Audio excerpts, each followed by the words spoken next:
What's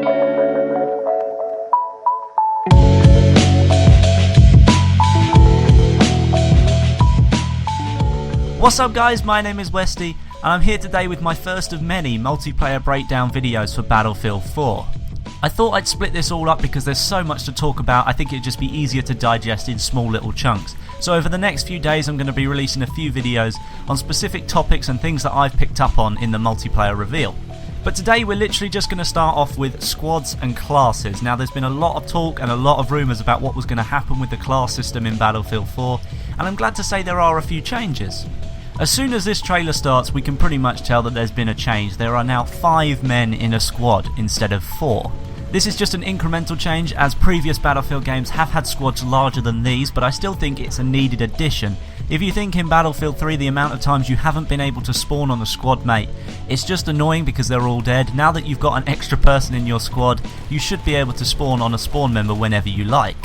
Now the next bit is squad perks. Now in Battlefield 3 there's a big problem with squad perks. You can stack them, which basically means that you can have the same squad perk for all people in your squad. So you can have 4 squad sprints perks or 4 squad frag perks, and it makes absolutely no difference. You're still only going to have 1 extra bit of sprint or 1 extra frag. You're not going to get 4 or quadruple the amount of speed.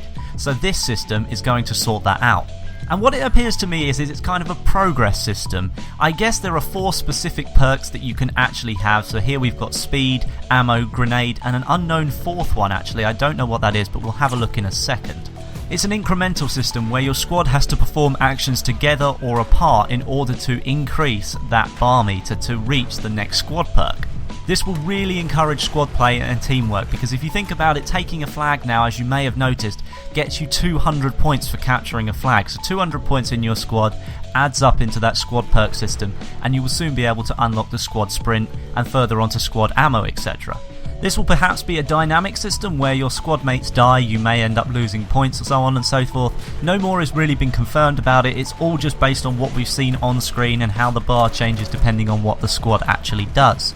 But onto that 4th squad perk, it looks like a fork. It comes from a single point up to a triple sort of head, and I'm not really sure what it is, and I don't really know what it does. I've spoken to Matt the Musketeer and the other guy Andy, or Hadoukens, who I did my multiplayer reaction with last night, and they're still just pretty much oblivious as I am as to what it is. There's no inkling of what it could actually be in gameplay. There's no sort of overhead writing or to say what it could be, so for now it's just a mystery. Okay, so we've looked at squads and now we're going to have a look at classes. Now they are pretty much the same classes that you see in Battlefield 3, at least in name form. You've still got Assault, Engineer, Recon and Support. But going through the gameplay I did notice some differences. First one of them is rather a big shake up, and returning back to the Bad Company 2 way of things, Recon has C4 again.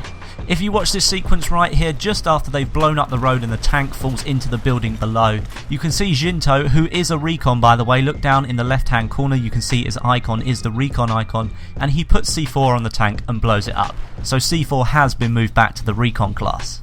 Now last night in my multiplayer breakdown, that was pretty much a fresh look at what we'd just seen. So that was only the second time I'd watched that, so there were a couple of mistakes. But having looked through it now, I can safely say that Support will be keeping the ammo crate.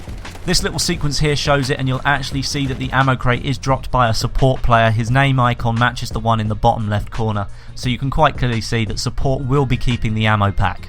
And then with amazing powers of deduction, I've come to the conclusion that Assault will be keeping the medkit and the defibs. However, that is not confirmed. There was nowhere in the multiplayer footage where we actually saw a med pack dropped, and we didn't actually see the defibs come out either, so we don't actually know whether they're going to be sticking with that system. But it kind of leaves me wondering what else is going to happen, because now Recon have C4 again. Does that mean that Support are going to have C4 as well, or what's it going to be replaced with? I'm not quite sure how that's going to work, and there wasn't a huge amount of indication from the footage. I guess we'll just have to wait and see. So now we've moved on from the squad, we're looking at Commander. Now this is one of the most wanted features for Battlefield 4. It was present in Battlefield 2 and 2142, but was sadly missing from Battlefield 3.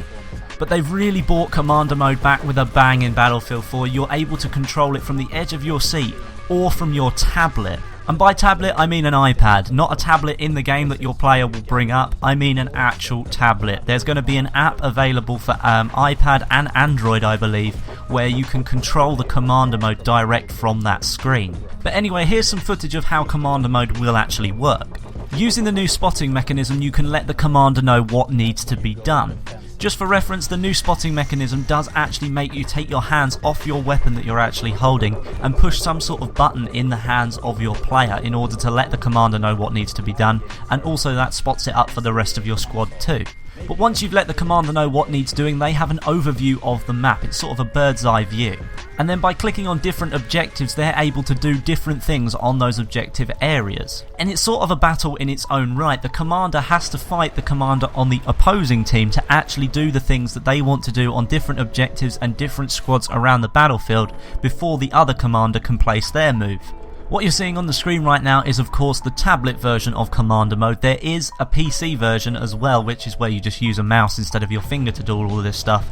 But I still think the way that you have the tablet outside of the main game is a really cool feature. Of course, we will find out more about Commander mode, all about the different squads and all of the squad perks as well in the coming days. EA are putting up a live stream for the whole duration of E3 where people are going to be playing Battlefield 4 and you can look at all different perspectives on their live stream. I've linked it in the description. But anyway, thanks for watching this video guys, I hope you did enjoy it. If you did, don't forget to give it a like and always put your comments down below. I do try and read as many as I can. But my name is Westy and I'll catch you guys in the next video.